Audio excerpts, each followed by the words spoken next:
Now on 4, meet the men with multi-track minds.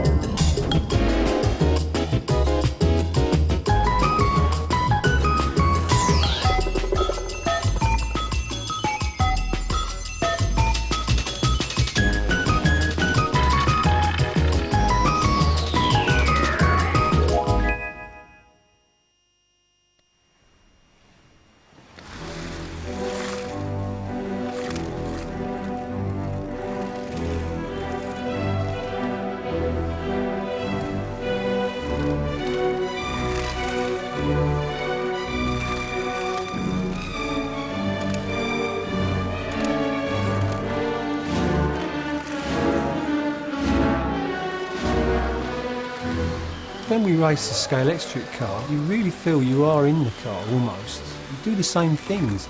You power down a straight, flat out everywhere you can. You brake as late as you can for the corner, and you catch it on the accelerator and drive it out, which is exactly the same if you were in a real car. The only difference is in the real car, you've got your bum on the seat and you can feel what the car's doing through your body and your arms. Whereas on the Scalextric track, you do it all with your eyes. You watch the car almost that you dare not blink in case you miss the tiny movement it makes when you should have corrected it. And every correction is made via your finger or your thumb. And I can't really describe how you do it. You can't tell someone how to do it. You either can or you can't. Some people just can't.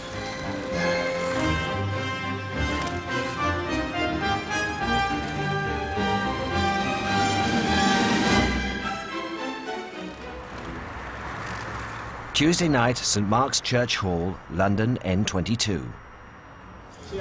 The Wood Green Scalextric Club meet every week to transform the hall into their very own Brands Hatch, Imola or Monza.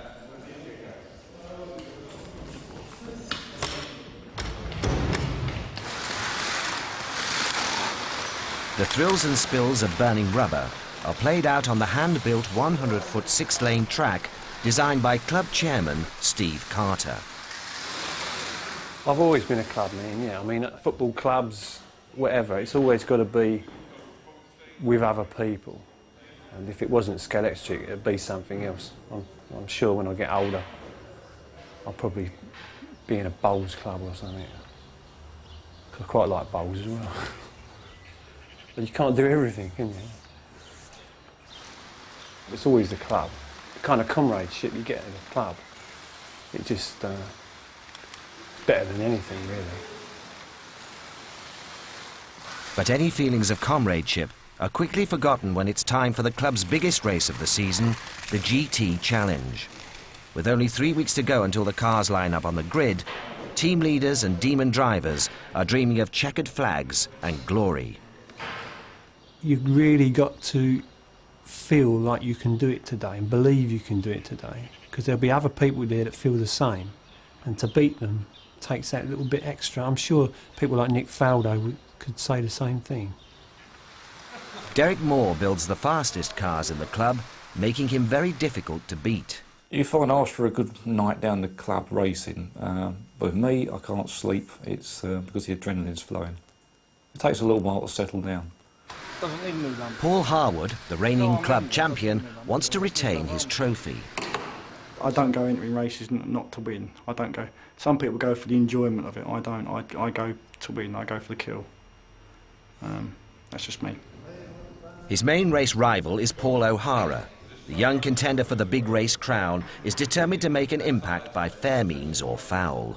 Taking people out is a pleasure of mine, and I think I've got a bit of a reputation for knocking people out. Even when they're lapping you, and you should let them go. If you don't like them, have them out. Nerfing, it originates from proper motor racing. If you get up the inside of somebody going round the bend, if you get up there inside and you slide the tail out, pushes their front out and they consequently come off. And then you've got the blatant T-bone at the end of the straight. You're about 3 foot behind the car and you just want to call some aggro, take out the leader, you're not coming anywhere. Just straight into the side, straight off, taking you both out. and making them lose the race. It's all good fun. Upset a few people, it's all part of it, isn't it?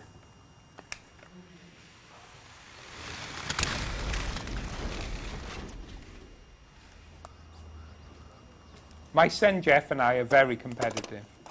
We race as if the fate of the world depends on who wins the next lap. In South Wales, Richard Hardwick and his 14-year-old son Jeff are gearing up for their regular Scalextric championship outside on their driveway. Mum absolutely hates and detests having a car in the house. He threatens us with everything under the sun if we don't pull it up within a few days. So we tend to go and put it down out here, where she doesn't mind. There's no room to race in the house because Jeff's dad has a collection of over 1,000 cars. I'm very fond of my collection, and it's been a very important stability in my life. When things have gone up and down, as they do in everybody's life, you can totally lose yourself. You can be Graham Hill, you can be Jim Clark. You're there, you're the little man in the car, and you're driving that car. My wife thinks I'm a complete idiot. She would rather the house reverberate to the sound of babies rather than the sound of small electric engines. If anything did ever happen to me, I'm extremely glad I've got my son. Otherwise, I'd insist in my will that all my cars were buried with me.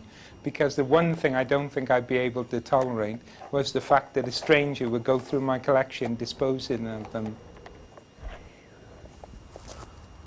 You put it in the wrong place. Let me show you. That was right. Right? Look that was here. right. Now, Yeah, I've got it now. It's this piece here is wrong. that should be a standard corner. Look at this side. There should be 4. There's only 3. Aha. You've done it wrong. These shouldn't be these. Yes, they should. No, they shouldn't. Yes, they should. 1, 2, 3, 4. So you want these two to go that way. Which they were already. Come on, bud. He thinks anything I do, he can do better. Back at Wood Green, it's 2 weeks to the big race. Team captains are having to make crucial decisions about which cars to race. Steve Carter has decided that his route to victory lies in an old favourite. This is quite an old car. This is a Ferrari GTO.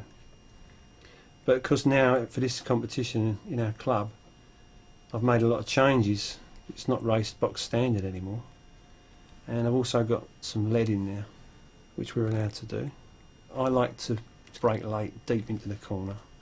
And I find I like this extra piece of ballast in there to make it feel more sure-footed as you enter the corner. And they look nice. I mean, if you won the pools, you'd buy a car like that, wouldn't you? You wouldn't buy a Ford Escort. We wouldn't be racing toy ones if we could afford a real one. But I can have 10 of these. I suppose out of all the people at the club, Derek is about the foremost in producing things, building cars, modifying things. He really is clever at that sort of thing. That's his forte. I've never had an interest in football. Played rugby when I was at school. Got the hell kicked out of me. Never keen on rugby. Just cars just held a fascination for me.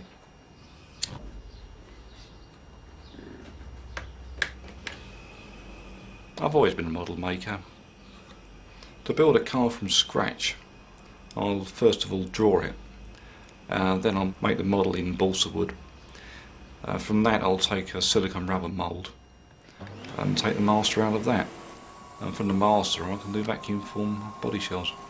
Cut it out and build a car under it.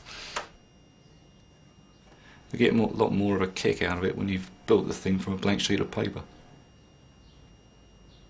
I think I'm a builder. rather than a racer. I can build cars that other people can win with, and I can't win with them. And I've built cars before now that where I've had a far superior car to the one I've built for somebody else, and they've thrashed me. Now the track I've got here, I've built to test my cars out. The main straight is about 6 feet longer than our club straight. It's about 80 foot total length of track. Because my flat is 5 rooms, one behind the other, I can have the track from the front door to the back door. And a straight of 38 foot. I don't think the neighbours know about it.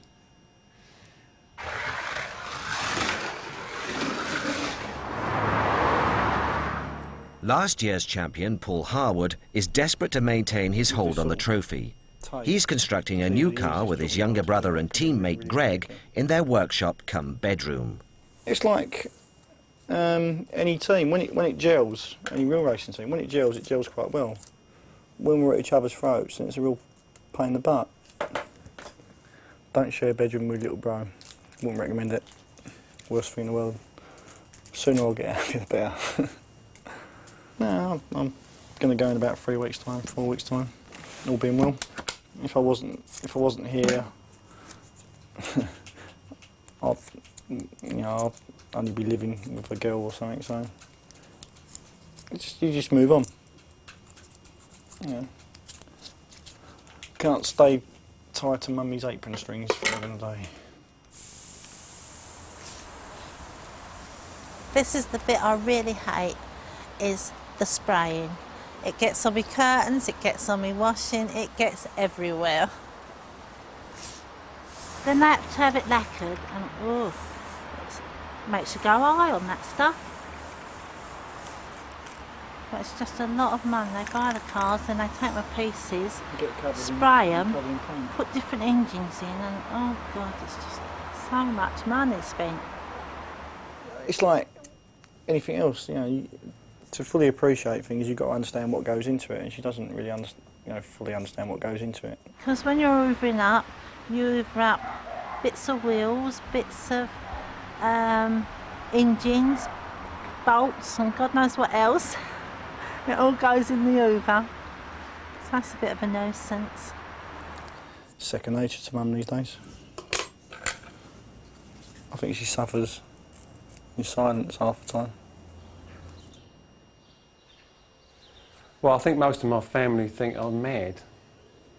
Like, everyone thinks of Scalextric as a toy and something for children. They just think you should find something more adult to do with your time. I think you're more adult if you admit you'll do what you like doing. We'll tell anybody what we do, we're not ashamed of what we do. I mean, it's only one of a number of things. It's not like we're still wearing short trousers. We've all grown up, but we like racing Scalextric. On your marks, get set, go! I'm going to beat you. On the driveway, Richard and Jeff's Welsh Grand Prix is finally underway. If you win this race, I'll double your pocket money. From nothing to double nothing. That's once I've lapped you. 6. We're on the same lap. All right, well, I'm still in front. 7. Shut up. Thank you. I'm going to beat you. What a surprise. Ah, you see, experience alone beats speed. 10, you lose. Still not good enough to beat the old man.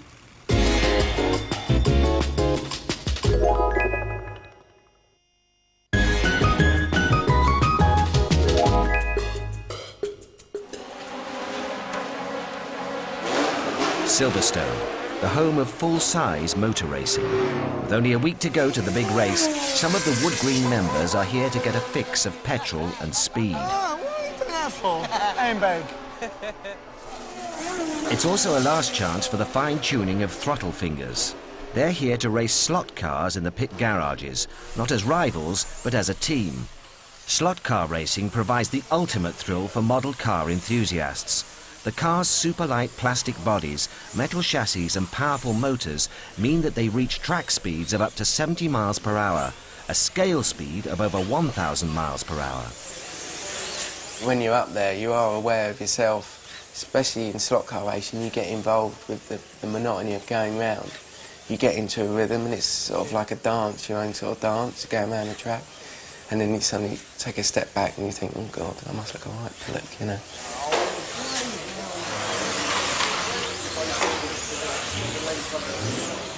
Paul's got to be the best. I mean, it looks like he's trying to get rid of last night's Vindaloo when he's up there, doesn't it?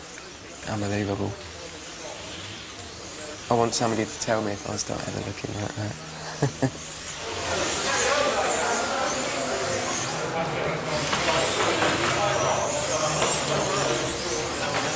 Paul O'Hara is halfway through his race and in the lead when disaster strikes. His wheel comes off. Who's got my wheel? Where's it gone? Where's it gone? Who's got my wheel? Sprint. Bloody time. Oh, with spacers. Get out of here. Oh. I was in the lead. The devil vomits in my kettle again.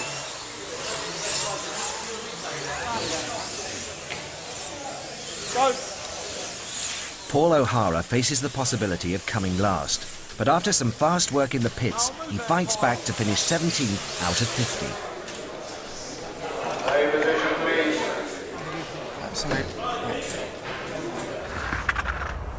The Welsh Driveway Grand Prix is hotting up.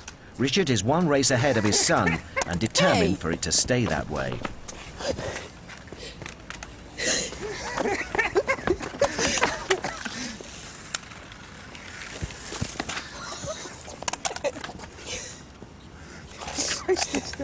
When he loses, he says, shut up and makes you have another race so he can win. He's terrible like that. He'll never, ever end a set of races on when he loses. And he wins. Right, we're going to have a deciding race. On your marks, get set, go! Christ, you can't do that!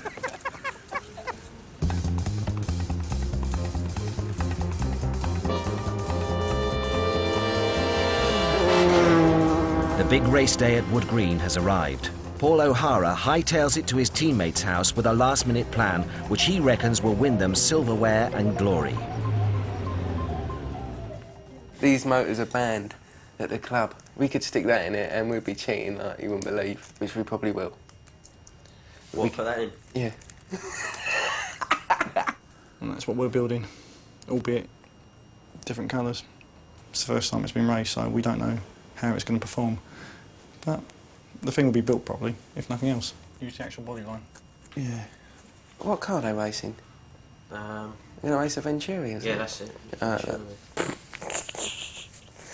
It's an unproven car, so it's either going to be really good or it's going to be really bad. And if it's in Greg and Paul's hands, the latter, probably. It could be a problem. I mean, if this car's no good, then he'll be the first one to know about it. We'll have some of that. Yeah, we'll have this. Derek hopes that his pre-race ritual will give his team the winning edge. That little round track, it's got a Sandtex surface, so it's like running the car on sandpaper. It puts a final cut, or takes a final cut off the rubber, and leaves them smooth and very grippy. But the Ferrari I'm running tonight, it's had a goodly amount of work done on it. It's had the hot water treatment to warp the chassis to the right shape. The engine's been in pieces and that's been under a microscope. The tyres have been trued up, smooth, and the magic stuff rubbed into them to give them grip. There are a lot of things you do to the car, but we all have to have our secrets.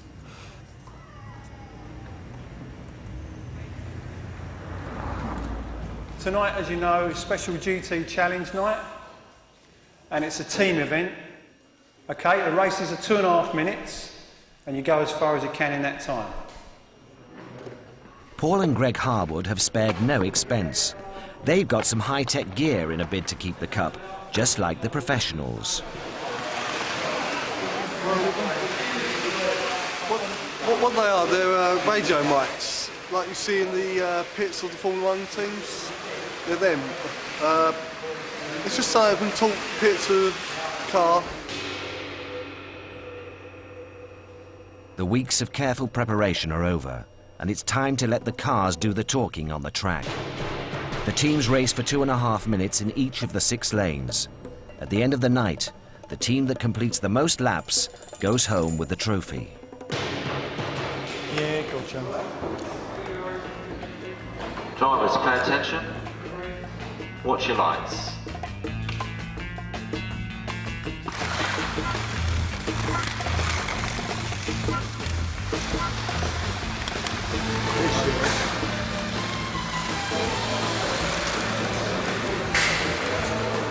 After some hard driving, Team Harwood have built up a narrow lead and are beginning to feel confident. So you bunch of manoeuvres, when are you going to pose a challenge then? Best driver, white lane. For Steve Carter, the chance of a place on the winner's podium disappears as his tried and tested Ferrari develops mechanical problems.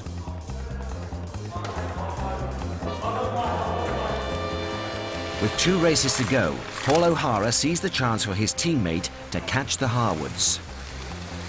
Take him out, Kerry. Right behind him, pull him out. Have him out! By the end of the race, Paul O'Hara's team fails to narrow the gap. For O'Hara, beating his main rival means as much as winning the trophy. The draw for the final race puts them in adjacent lanes. O'Hara is determined to knock Harwood off the track just to stop them from winning. Well, that would be me next to the Harwoods then. Yeah. Wee! Wee! You want to go on brown? Wee! All's fair in love and motor racing, so... Basically, you see the bad paint job, well, the lack of paint job this has got, it's going to have half of Harwood's paint job all over it.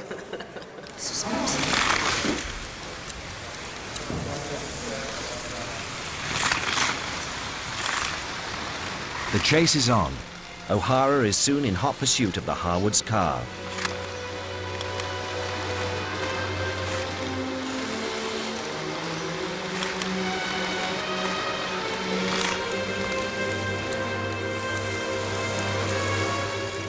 As they approach a tight bend, Harwood sees him coming and just avoids being flipped off the track.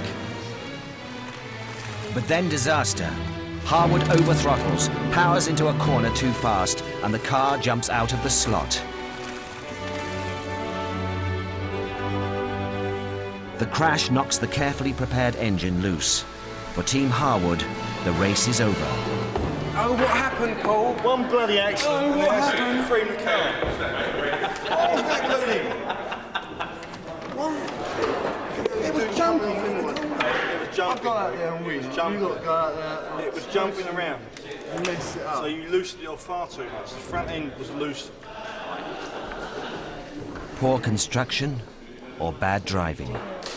The final race has cost them dear, and they finish last. It is time for a new champion.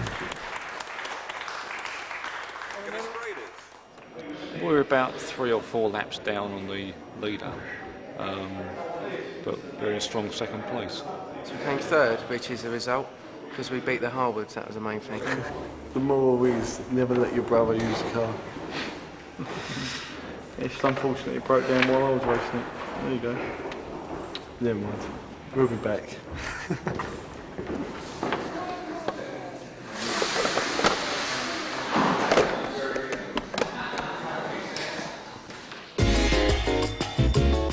Next Monday at the same time, meet the men who are dedicated to dominoes.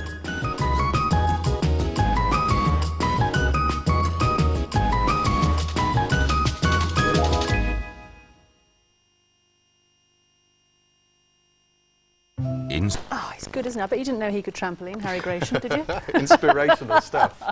Now, in my short-trousered days, I not spent so many long happy ago. hours on one particular pastime. What was that, when you were 21?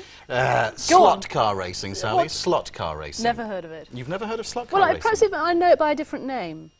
Yes? Well, I don't know. Explain it to me. Slot car racing. It's a lot more fun than keeping fit. In fact, the country's largest model car racing track has just opened in Bognor Regis. Ah. And as Roger Johnson now reports, some famous faces have already become addicted. A study in concentration. Experienced features which belong to the 5-times winner of the Le Mans 24-hour race, Derek Bell. A motorsport legend. But this is racing with a difference.